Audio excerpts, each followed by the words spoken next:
بسم الله الرحمن الرحيم الحمد لله رب العالمين والصلاة والسلام على رسول الله وعلى آله وصحبه أجمعين رب اشرح لي صدري ويسر لي أمري واحلل عقدة من لساني يفقهوا قولي. Inshallah, today we will talk about Uthman bin Affan's lives, the part that we started last week, which is about the conquests that happened in the time of Uthman bin Affan's era when he was the Khalifa after Umar bin Khattab radiallahu anh.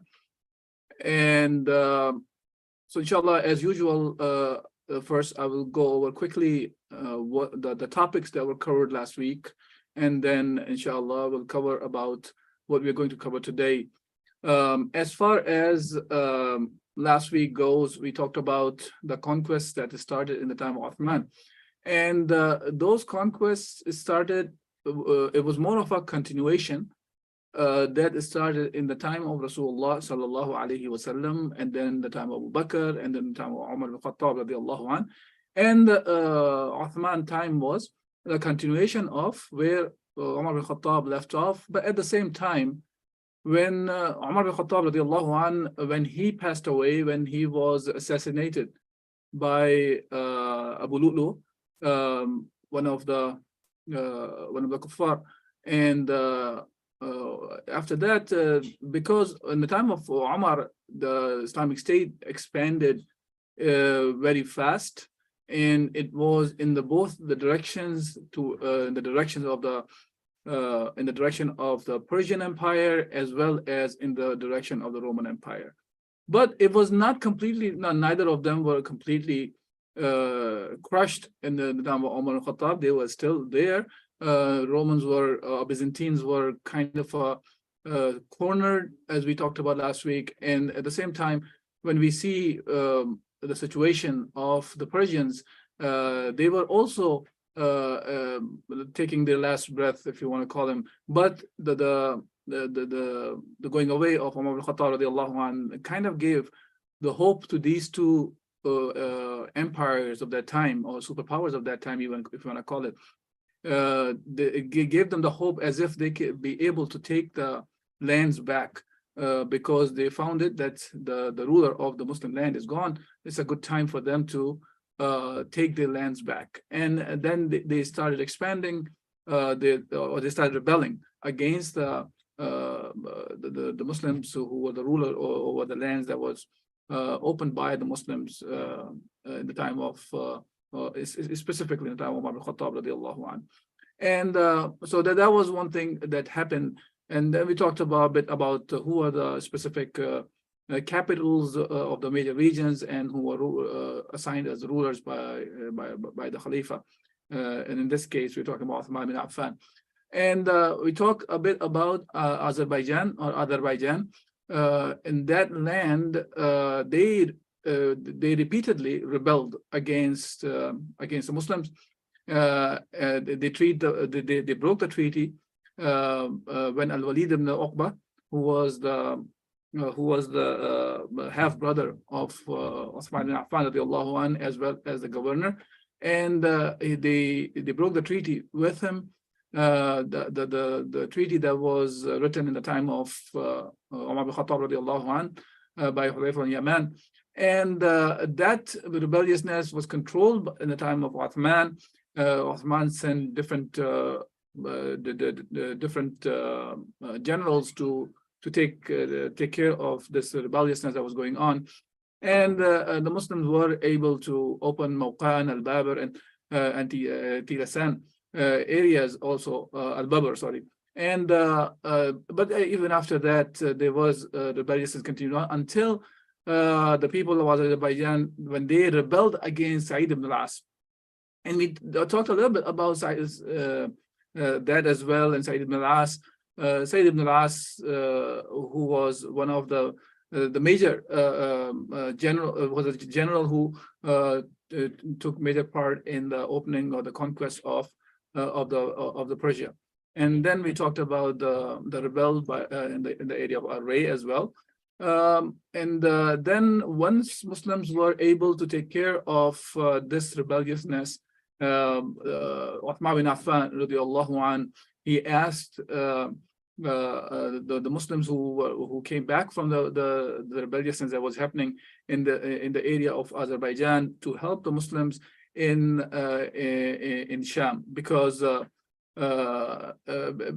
Byzantines or the Byzantinians also were trying to rebel against the Muslims, and hence the people, the Muslims of the Kufa, they were the one who started participating and helping to take care of this Byzantine movement. And then we talked about there was a campaign by Sayyid ibn al-As in the area which is called Tabaristan as well, which was in the 30th year after Hijrah. So these all these conquests that we talked about, they were somewhere between the timeline of 24th after Hijrah and the 30th year of after Hijrah. After that, one of the incidents that happened in the 31st year after the Hijrah was the Yazdgerd, which was or Yazdgerd, which was the king of the Persians. He died he was killed, as a matter of fact, in the 31st year after the Hijrah. And there are different kind of reports that are mentioned by historians, including Imam Tabari, about the death of Yazdgerd. The Yazdgerd was a very young, if you want to call him child, about 8 years or so, when he became the king, and basically the entourage around him were the one who were really running the affairs of Persia at that time. But he ruled for about 24 years. But most of his 24 years, as a matter of fact, around 4 years were the one which had some stability. Most of the cases, it was very unstable kind of a ruling that Yazdgerd had. And most of the time, because the Muslims were the one who were opening the lands also of the Persia, and prior to that also they were fighting within the power structure of the Persian Empire. They were struggling with each other. There was a lot of killing happened. The kings were killed. They were killed by within the family members. And at the end, Yazdgerd is the one around whom there was some sort of unity that the Persians found at that time, but he was a last real king of the Persian Empire. And then after that, the Muslims basically took control of most of the Persia. But regardless, the story about the killing of Yazdgerd, there are many different variations about him. But in general, the thing is about him, he was fleeing from one place to another place, and at the end, when he was trying to take a safe haven, as many of the stories talk about, that in the house of one of the person who was a millstone, and his house, he was taking the refuge, and for his taking care of him, his guards want to offer him some. As one of the stories says, or offered him his belt that had lots of gems and jewelry were attached to it. But he refused to take it, and he asked for some dirham. And the king did not have any kind of dirham with him, or the money with him. So later, as it says that when the king fell asleep, this person, he went ahead and he killed the king. And then he took his clothes and the belt that he was offering already, and he threw his body in the river. And there are reports about the Turks came looking for him, and they found that he had been killed and his possessions been taken away. So they killed that man and members of his household, that the one who took the goods from Yazdgerd. As I said, Tabri has mentioned different variations about this, and there's a hadith of Rasulullah sallallahu alaihi wasallam that says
Assalamu alaikum. Walaikum assalam. I think we lost Asim. We His lost network went okay. down. Yeah, okay. So it looks like I had to go out and in again. I thought it was me. Khair.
Assalamu alaikum.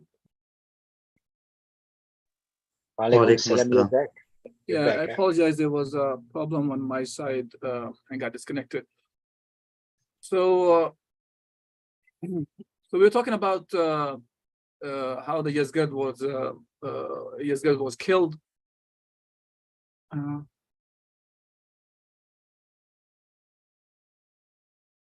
So how Yazid was killed by the millstone, and later on he threw his body inside in a river, and he stole all the belongings of the king of the Persia.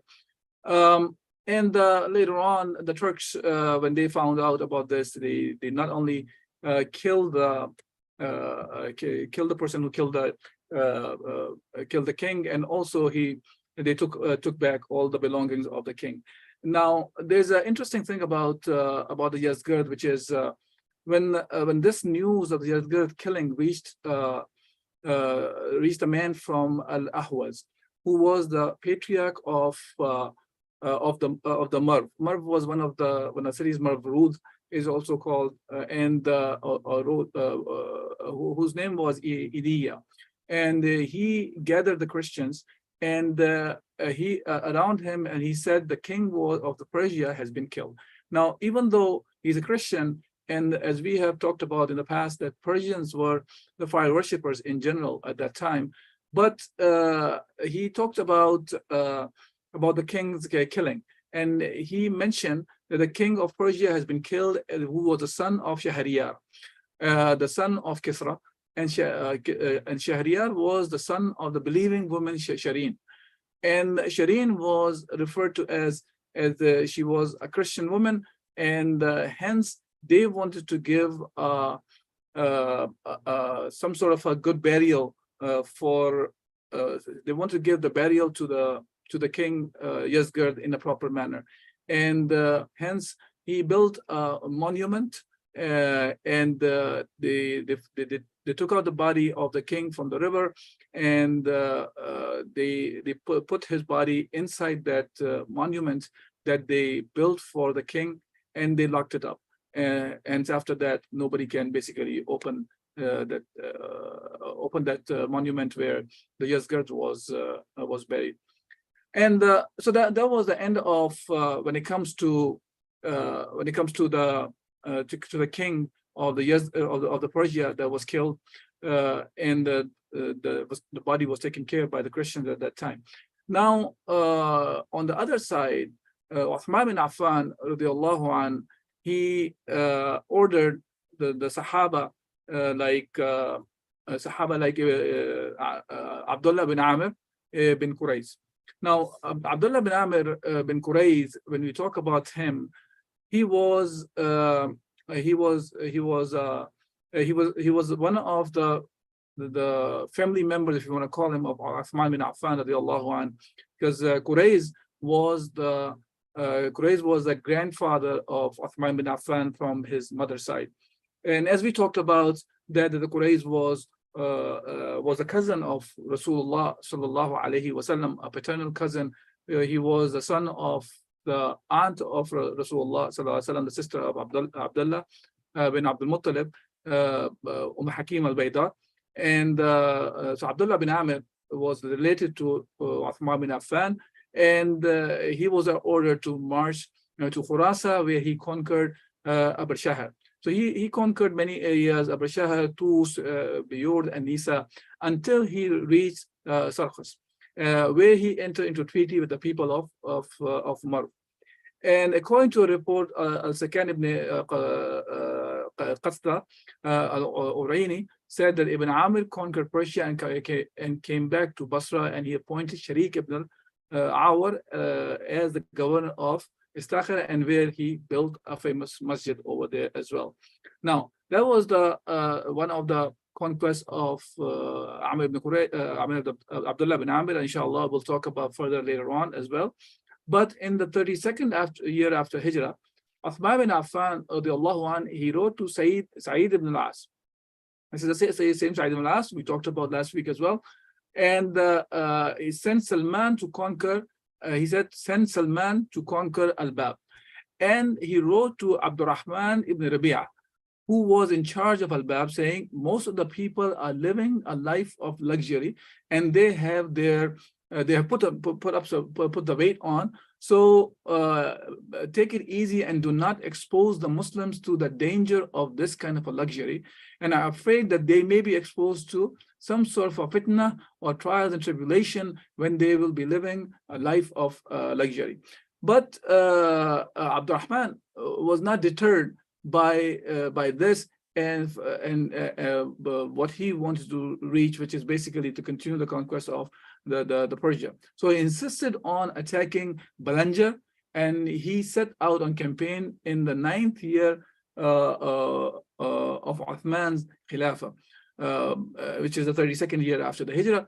And when he reached Balanjar, he besieged it and set up the catapults, manjaniq, and other war machines. And if anyone who was coming close, he either was deterred away or killed at that time. Then later on, the Turks somehow, they made an agreement with the people of Balanjar, and then they came and they wanted to help the people of Balanjar. And when that happened, the Muslims were not able to fight back with them. They did not have enough horsepower to fight back with them, and Abdurrahman bin Rabi'ah was killed, and the Muslims, they had to retrieve back.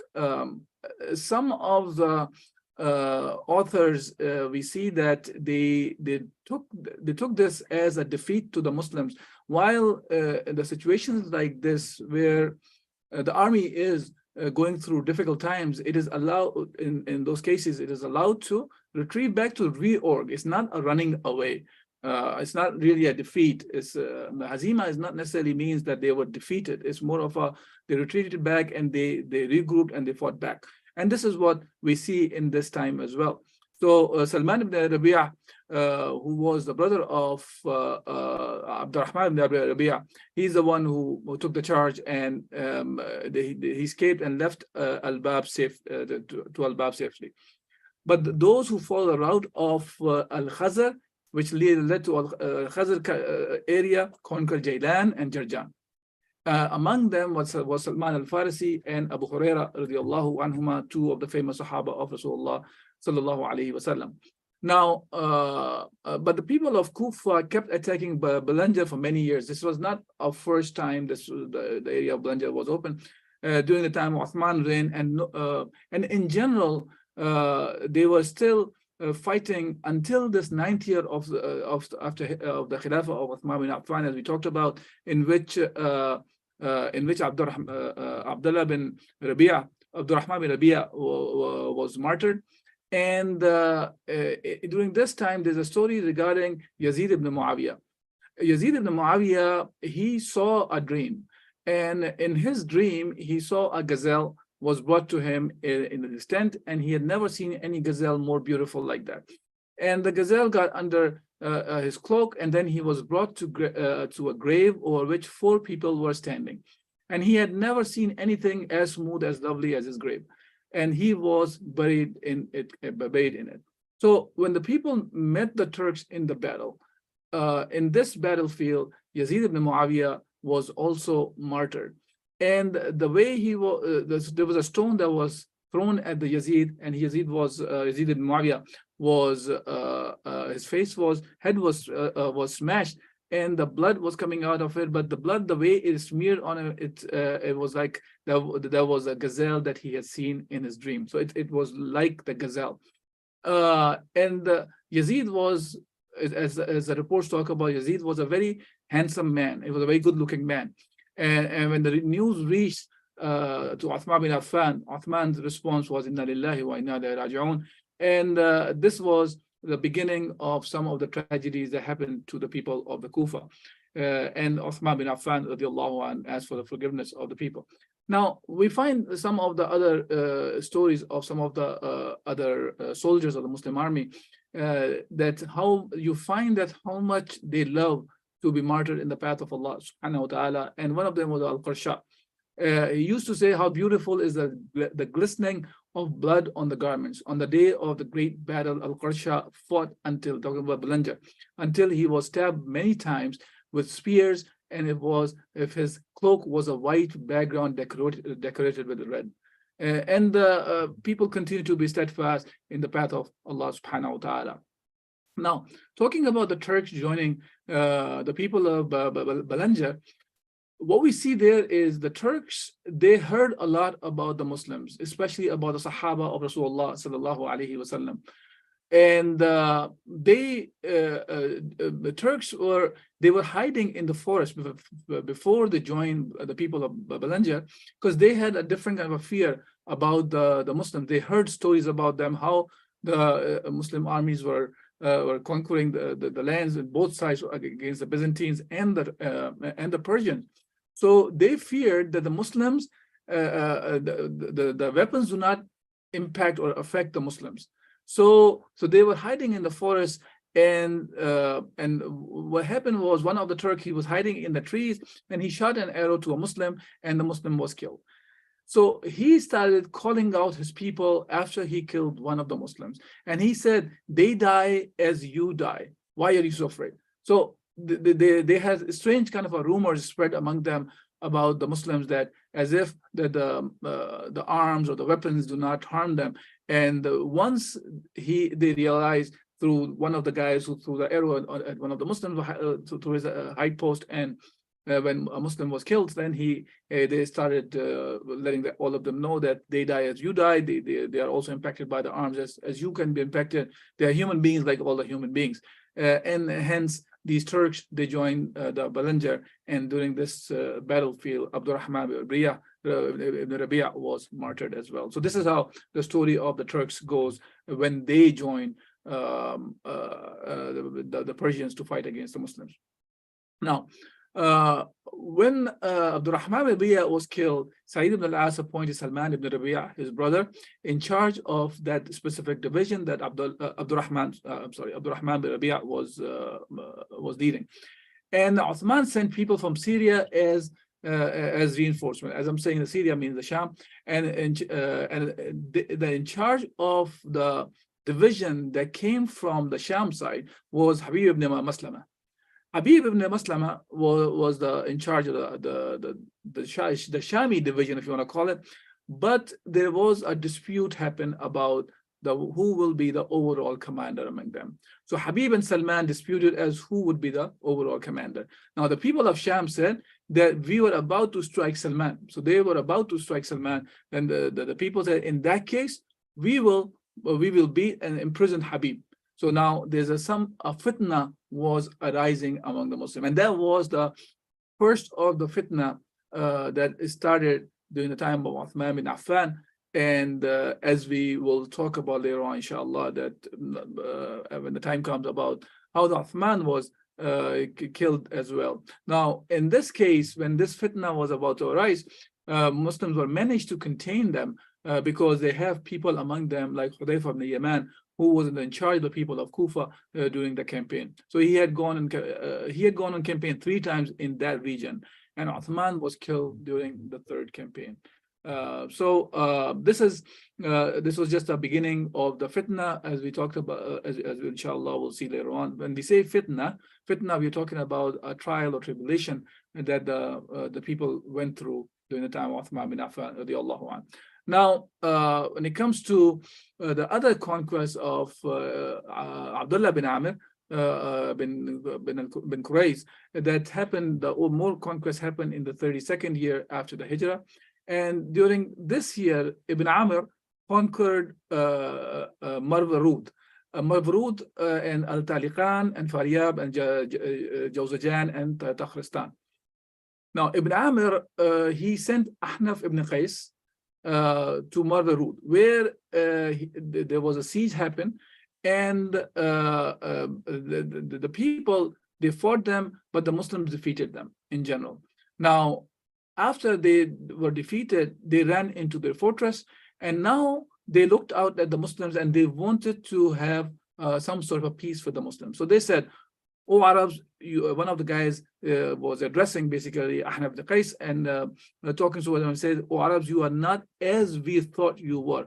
If we had known that you are as we see, things would have been different between us and you." So they asked for a time, 1 day of time, so they can go back and talk to their leaders and get back to them.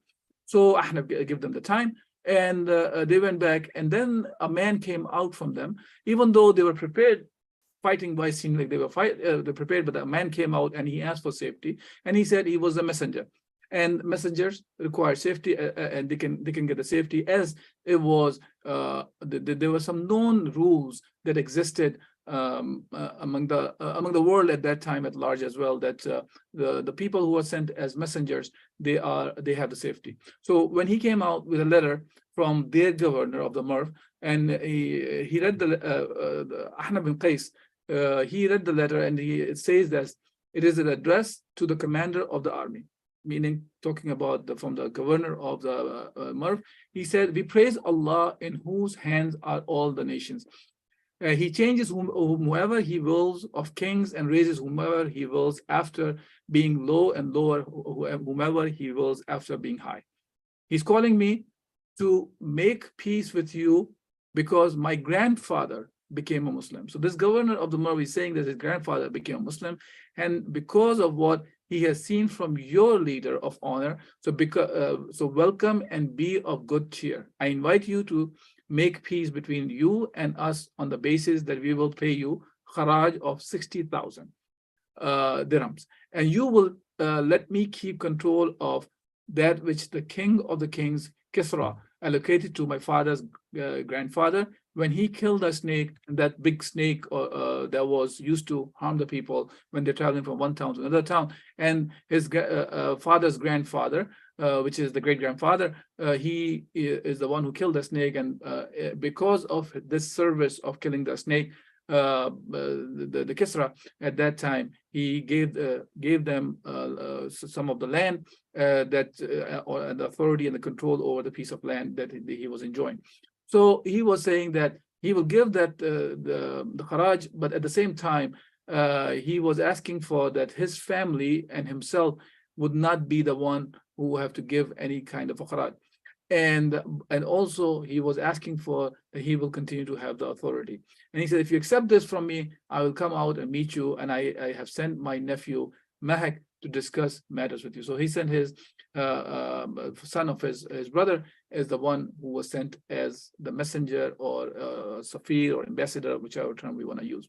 Now, hearing that, Ahnaf wrote back to him, and Ahnaf said, and it starts off as usually we find that these kind of treaties or letters sent by the Muslim generals or the Muslim rulers, it started with Bismillah ar-Rahman ar-Rahim, and it says from Sakhr ibn Qais, the commander of the army, to Badhan, the governor of Merv, Rud, and non-Arabs and Persians who are with him. So now he's addressing to them, and in his letter, it's quite a bit of a long of a letter, but I'll just summarize that in the sense of, in this letter, Ahnaf, he reminded him of that the peace and blessing, as we find all the letters that were sent in the time of Rasulullah as well, and and later on as well. So the letter starts with the salam, but the salam is said in a manner that the meaning is like this: peace be upon those who follow the true guidance and believe and fear Allah subhanahu wa ta'ala.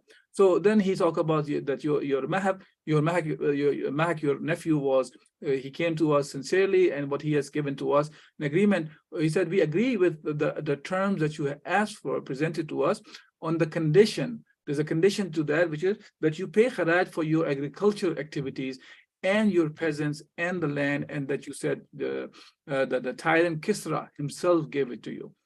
So that's addition to what he was saying. That he was saying that the earth belongs to Allah subhanahu wa ta'ala, and he gives to as inheritance to whomsoever he wills. And later on, he also mentioned in the letter that you have to not only make this peace treaty, but if Muslims are in need of your support to fight, you will be supporting the Muslims if the Muslims are under attack as well. And we see that this kind of a similar kind of wordings, Rasulullah sallallahu alaihi wasallam, he made this similar kind of a treaty with the people who were the Yahud who were living in the Medina, where Rasulullah sallallahu alaihi wasallam migrated from Mecca to Medina as well. And not only that, that the letter or the treaty document, it was signed by in the presence of witnesses, which are mentioned in the letter as well, that include Juz' ibn Muawiyah, or says either it was Juz' ibn Muawiyah or Muawiyah ibn Juz' al-Sa'di, and Hamza ibn al-Harmas, Humayd ibn al-Khiyar, and Iyad ibn Waraqa al-Usaydi. And the letter was written by Al-Kaysan, was a freed slave of Banu Thalaba. And this letter was sent, and there was a seal at the end that was saying that we worship Allah subhanahu wa ta'ala. It was more of a reminder, but within that, it was also mentioned to the governor of the Merv that, but if you become a Muslim and follow the Messenger sallallahu alaihi wasallam, then you will have a stipend from the Muslims, meaning that you will become a ruler of a Muslim land, and rulingship, he was of course because of the treaty he was getting it, but then he will be one of the brothers, and then this area becomes part of the Muslim lands as well, and he will get the stipend from the Khalifa, from the state, from the Baytul Mal, and the Muslims will be protecting him, and he will be getting the income from. But at the same time, he was also, the letter was saying that I will provide you protection, and my protection and my father's protection will be on you, and Muslims and their father's protection. It's a more of an expression to say that we will all be protecting you as well if you become Muslim. So that was a da'wah from Ahmad ibn Qais towards the governor of the Merv as well to become Muslim. As in most of the cases when Islam, not most of the cases, as a matter of fact, when Muslims fight, the purpose of the fight is to raise the word of Allah subhanahu wa ta'ala, and always to offer people Islam. And the choice is always to the people. In Islam, you don't force the people to become Muslim. If a person chooses to stay as a Muslim, non-Muslim, he can continue to be non-Muslim. There is no compulsion in deen, as Allah subhanahu wa ta'ala said, like Rahaf deen, that there is no compulsion in deen. But in that case, then if a person wants to continue to be a non-Muslim and living in the Islamic State, then he has to pay the jizya, because the jizya is a way of providing.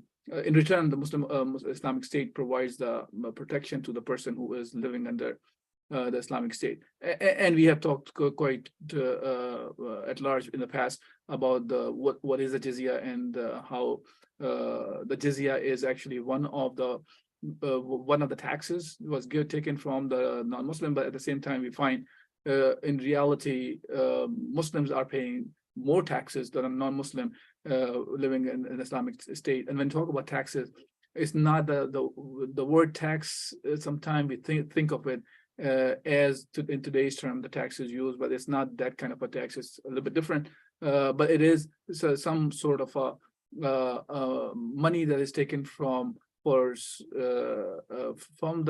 citizens of the state, the ones who are capable, or who have enough